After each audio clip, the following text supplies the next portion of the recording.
दोस्तों, स्वागत है जीके वर्ल्ड स्टडी में नए और एक वीडियो के साथ। तो इस वीडियो में जानेंगे कुछ महत्वपूर्ण कंप्यूटर रिलेटेड जीके प्रश्न और इसके जवाब। तो चलिए वीडियो को शुरू करते हैं।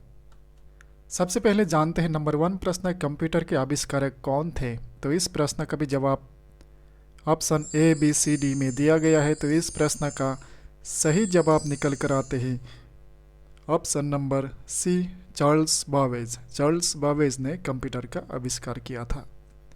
तो आगे बढ़ते हैं नेक्स्ट प्रश्न, यानी कि दूसरी प्रश्न, सबसे पहला कंप्यूटर का नाम क्या था? तो इस प्रश्न का भी जवाब option A B C D में दिया गया है। तो इस प्रश्न का सही जवाब निकल कर आते हैं option number B, ENIAC. ENIAC सबसे पहला कंप्यूटर का नाम था। तो आगे बढ़ते हैं नेक्स्ट प्रश्न, यानी कि तीसरी प्रश्न, कंप्यूटर का हिंदी नाम क्या है? यानी कि कंप्यूटर को हिंदी में क्या कहते हैं? इस प्रश्न का भी जवाब option A B C D में दिया गया है। तो इस प्रश्न का सही जवाब निकल कर आते हैं ऑप्शन बी, संगणक। हिंदी में कंप्यूटर को संगणक कहते हैं। तो नेक्स्ट बढ़ते हैं अगली प्रश्न, यानी कि चौथी प्रश्न, कंप्यूटर साक्षरता दिवस कब मनाया जाता है? तो इस प्रश्न का भी जवाब option A B C D में दिया गया है। तो इस प्रश्न का सही जवाब निकल कर आते हैं ऑप्शन नंबर डी, 2 दिसंबर। 2 दिसंबर को कंप्यूटर साक्षरता दिवस मनाया जाता है। तो आगे बढ़ते हैं नेक्स्ट प्रश्न, सीपीयू का पूर्ण रूप क्या है?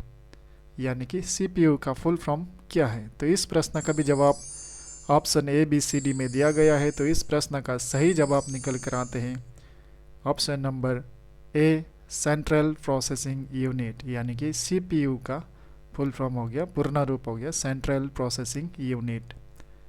तो आगे बढ़ते हैं नेक्स्ट प्रश्न, यानी कि छठा प्रश्न, इनमें से कौन सर्च इंजन नहीं है? तो नीचे गए ऑप्शन में से कौन सा सर्च इंजन नहीं है? तो इस प्रश्न का भी जवाब option A B C D में दिया गया है। तो इस प्रश्न का सही जवाब आंसर डी, वेलफ्रेम अल्फा।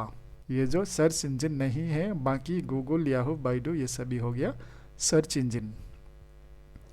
तो आगे बढ़ते हैं नेक्स्ट प्रश्न, यानी कि सातवां प्रश्न, 1 किलोबाइट यानी कि 1 केबी कितने बाइट के बराबर होते हैं? तो इस प्रश्न का भी जवाब option A B C D में दिया गया है। तो इस प्रश्न का सही जवाब निकल कर आते हैं ऑप्शन ए, 1024 बाइट। यानी कि 1 केबी 1024 बाइट के बराबर होते हैं।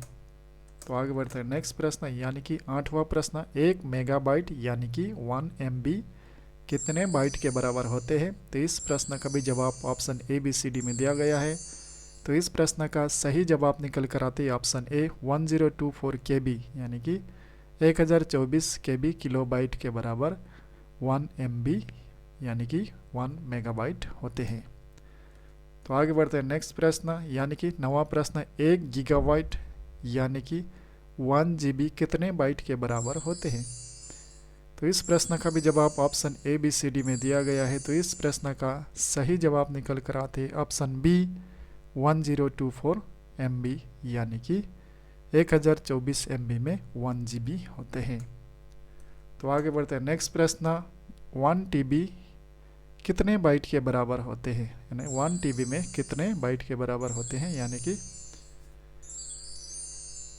इस प्रश्न का सही जवाब है ऑप्शन सी, 1024 GB यानी कि 1 TB में 1024 GB होते हैं। आगे बढ़ते हैं नेक्स्ट प्रश्न, गणना और तुलना के लिए कंप्यूटर के किस भाग का प्रयोग किया जाता है? तो इस प्रश्न का भी जवाब option A B C D में दिया गया है। तो इस प्रश्न का सही जवाब निकल कर आते हैं ऑप्शन नंबर सी, ALU यानी कि अरिथमेटिक लॉजिक यूनिट। ALU हो गया गणना और तुलना के लिए प्रयोग किया जाता है। आगे बढ़ते हैं नेक्स्ट प्रश्न, यानी कि 12वां प्रश्न, CPU में कंट्रोल, मेमोरी और तीसरी कौन सा यूनिट होता है? तो इस प्रश्न का भी जवाब option A B C D में दिया गया है। तो इसका सही जवाब है option D, arithmetic logic unit यानी कि ALU। CPU में 3 मुख्य भाग रहता है, कंट्रोल यूनिट, मेमोरी यूनिट और अरिथमेटिक लॉजिक यूनिट यानी कि ALU। वीडियो को अगर देख रहे हैं तो इस चैनल को सब्सक्राइब कर दीजिए ताकि जी के रिलेटेड कोई भी वीडियो आप तक पहुंचने में देर ना हो। तो चलिए आगे बढ़ते हैं नेक्स्ट प्रश्न, यानी कि 13वां प्रश्न CPU के ALU में होते हैं। तो इस प्रश्न का भी जवाब ऑप्शन ABCD में दिया गया है। तो इस प्रश्न का सही जवाब निकल कर आते हैं option number B, register. CPU के ALU में रजिस्टर होते हैं। आगे बढ़ते हैं। नेक्स्ट प्रश्न है, कंप्यूटर द्वारा प्रोड्यूस किया गया परिणाम है। इस प्रश्न का भी जवाब ऑप्शन ABCD में दिया गया है। तो इस प्रश्न का सही जवाब निकल कर आते हैं ऑप्शन नंबर C, आउटपुट। यानी कि कंप्यूटर से जो प्रोड्यूस यानी कि परिणाम यानी कि रिजल्ट निकलता है उसे आउटपुट कहते हैं। तो आगे बढ़ते हैं। नेक्स्ट प्रश्न यानी कि 15वां प्रश्न, इनपुट का आउटपुट में रूपांतरण कर किसके द्वारा किया जाता है।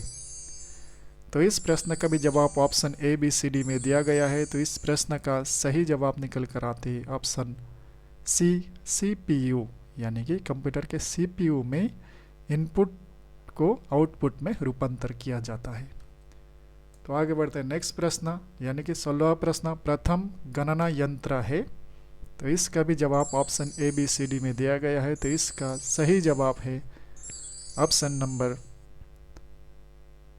D, अबेकास। अबेकास जो प्रथम गणना यंत्र है। तो आगे बढ़ते हैं। नेक्स्ट प्रश्न, किसने प्रथम मैकेनिकल कैलकुलेटर का निर्माण किया था। तो इस प्रश्न का भी जवाब ऑप्शन ABCD में दिया गया है।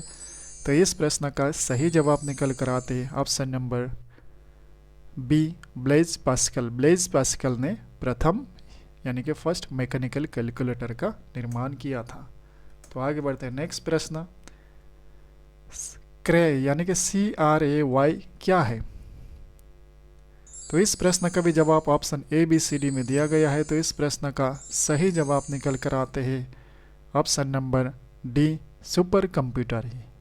क्रे यानी कि CRAY एक सुपर कंप्यूटर है। तो आगे बढ़ते हैं। नेक्स्ट प्रश्न यानी कि 19वां प्रश्न, विश्व का सबसे पहला सुपर कंप्यूटर कब बना था।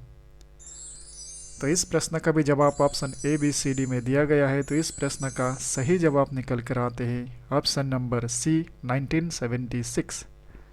1976 में विश्व का प्रथम पहला सुपर कंप्यूटर बना था। आगे बढ़ते हैं। नेक्स्ट प्रश्न यानी कि अंतिम प्रश्न, 20वां प्रश्न, भारत में निर्मित प्रथम कंप्यूटर का क्या नाम था। तो इस प्रश्न का भी जवाब ऑप्शन ABCD में दिया गया है।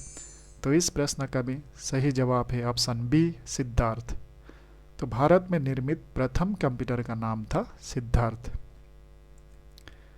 तो इस वीडियो में इतना ही है। तो वीडियो को कैसा लगा, अगर वीडियो को अच्छे लगे तो लाइक, शेयर, कमेंट और चैनल पर नए हैं तो सब्सक्राइब करना भी ना भूले, ताकि जी के रिलेटेड कोई भी वीडियो आप तक पहुंचने में देर ना हो जाए। तो थैंक यू।